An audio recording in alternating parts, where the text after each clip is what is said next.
Hi, Susin Nielsen here, author of Word Nerd, nominated for the Red Maple and Golden Oak Awards.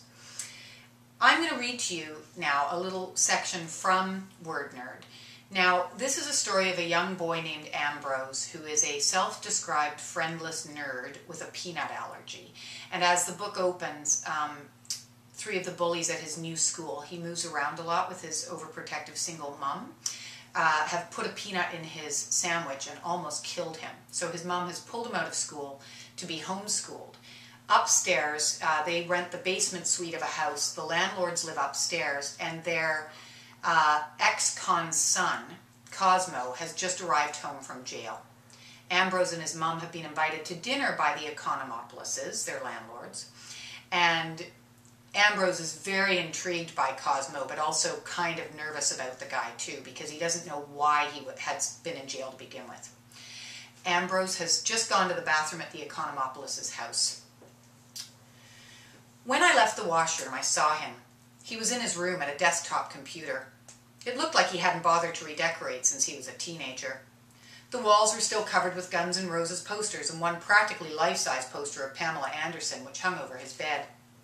I stared at Pam for a while, which made me feel tingly. Then I tried to see what was on his computer screen, but his back was blocking my view. I don't know why, but I wanted to see what he was looking at. Well, I sort of do know why. I was hoping he was looking at pictures of naked women, maybe even naked Pamela Anderson.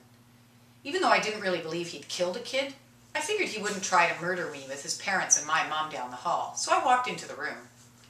What I saw on the computer screen was disappointing and surprising all at once. He was in the middle of an online Scrabble game.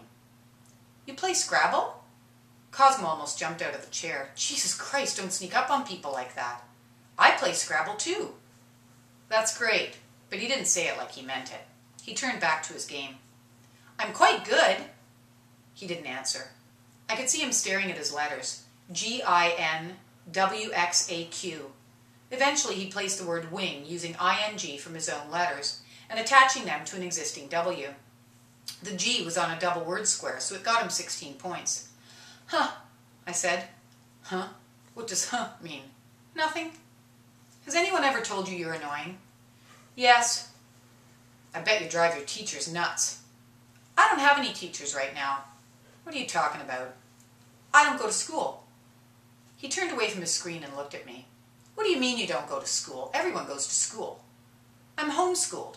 Well, correspondence schooled in the middle of Vancouver, when you're surrounded by schools.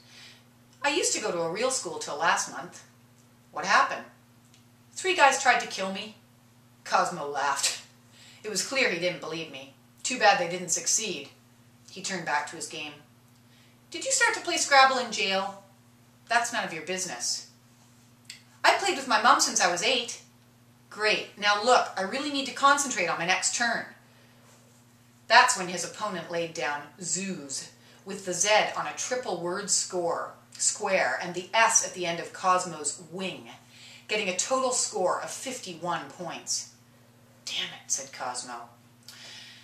You should have played waxwing on your turn instead, I told him. It's a type of bird. You had all the letters. It would have given you 44 points instead of 16, and you would have blocked your opponent's shot at the triple word score. Cosmo stared at me. You kind of handed him zoos on a silver platter, I added. That's when Cosmo threw his official Scrabble dictionary at me and I yelled, because it startled me, not because it hurt, and Mom came running into the room. Even though I said everything was fine, she thanked Mr. and Mrs. E for a wonderful evening, but said that we had to get me home to bed, which was embarrassing because it was only 8 o'clock. Down in our apartment I could hear shouting from upstairs, then the front door slamming. Cosmo's Camaro screeched out of the driveway, and I was pretty sure he hadn't finished his Scrabble game. Which was probably for the best, because he was obviously getting slaughtered. Thanks a lot, and if you want to learn more about me or my book, you can go to my website, www.susinnielsen.com.